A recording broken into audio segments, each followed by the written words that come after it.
Assalamualaikum warahmatullahi wabarakatuh. Saya Muhammad Fajrul Sola. Saya akan mempresentasikan tentang sesat pikir logika. Fenomena sesat pikir dalam logika tersebut bergunakan dalam arti yang lebih sempit, yaitu palsu belum berarti keliru dalam berargumen. Ada dua kemungkinan kegagalan argumen. Kegagalan dapat terjadi karena suatu argumen memuat premis yang terbentuk dalam proposisi yang keliru. Dalam sebuah argumen memuat suatu pesimis yang keliru, maka argumen tersebut akan gagal dalam menempatkan kebenaran konstruksinya. Kegagalan dapat terjadi karena suatu argumen ternyata memuat pesimis yang tidak berhubungan dengan konklusi yang akan dicari. Di sini logika berperan penting. Sebuah argumentasi yang pesimisnya tidak berhubungan dengan kesimpulannya merupakan argumen yang sesat, sekalipun suatu pesimisnya itu memang benar. Dalam jenis kegagalan yang kedua inilah terdapat apa yang disebut sesat pikir. Kekeliruan relevansi. Kekeliruan relevansi adalah argumen yang sebenarnya keliru namun tetap diterima umum karena banyak orang yang menerima argumen tersebut tidak merasa kalau mereka sebenarnya telah tertipu. Kekeliruan relevansi biasanya terjadi karena ruang lingkup argumen menunjukkan bahwa pesimisnya secara logis tidak memiliki relevansi. Yang ada beberapa macam kekeliruan relevansi berikut diantaranya. 1. Argumentum ad baculum, yaitu berarti kebenaran argumen atas dasar kekuasaan. Kekeliruan ini dapat terjadi bila argumen yang diajukan disertai dengan kekuasaan seseorang yang berargumen untuk memaksakan pembenaran sebuah kesimpulan, bahkan perlu memaksakan fisik. Contoh penggunaan metode.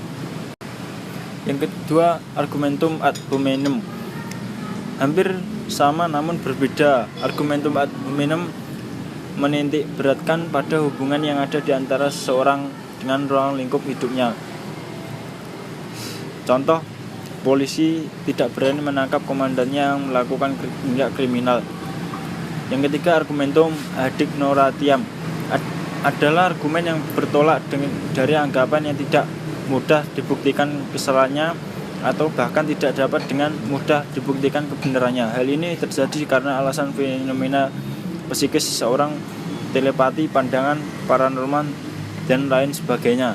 Argumentum al misericordiam adalah argumen yang didasari oleh perasaan belas kasihan sehingga orang yang mau menerima atau membenarkan kesimpulan yang ditarik dari argumen tersebut. Contoh, seorang dosen yang akhirnya meluluskan mahasiswanya karena merasa kasihan. Yang keempat, argumentum populium dianggap sebagai kekeliruan diterima umum atau salah kaprah. Argumen ini sering digunakan untuk mengendalikan emosi masyarakat atas sesuatu yang tidak didasari oleh fakta. Yang kelima, argumentum ad verdiam.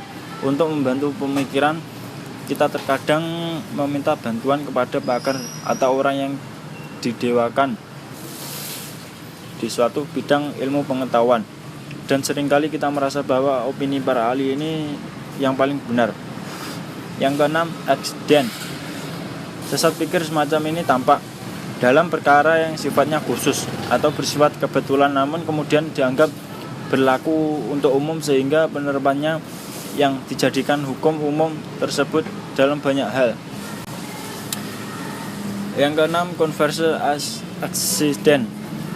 Dalam upaya memahami dan mencari ciri khas suatu kasus, orang biasanya memiliki kecenderungan untuk memusatkan perhatiannya pada suatu hal yang dianggap populer. Contoh, setiap dosen wajib memberikan evaluasi pada murid-muridnya meskipun dosen tersebut tidak dapat memberikan evaluasi seenaknya sendiri. Yang C, kekeliruan ambiguitas. Kekeliruan ambiguitas adalah kata-kata dan ungkapan yang dalam satu argumen memiliki lebih dari satu makna atau beberapa makna. Kata falasi berasal dari bahasa Latin kekeliruan yang berarti curang.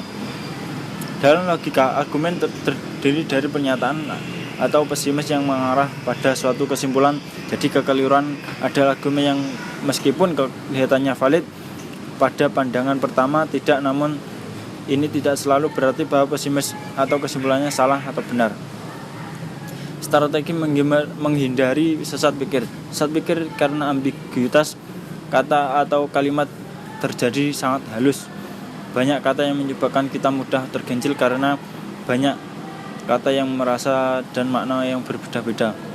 Untuk menghindari sesat pikir tersebut, kita harus dapat mengupayakan agar setiap kata atau kalimat memiliki makna yang tegas dan jelas. Untuk kita harus dapat mendefinisikan kata atau yang termasuk yang digunakan.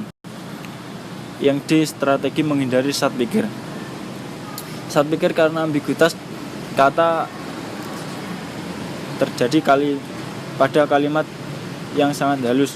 Banyak kata yang menjauhkan kita mudah tergelincir karena banyak kata yang memiliki rasa dan makna yang berbeda-beda. Untuk menghindari terjadi sesat pikir tersebut, kita harus mengupayakan agar setiap kata atau kalimat memiliki makna yang tegas, jelas. Untuk dapat mendefinisikan setiap kata atau term yang digunakan. Sekian dari saya, kurang lebihnya mohon maaf yang sebesar-besarnya. Assalamualaikum warahmatullahi wabarakatuh.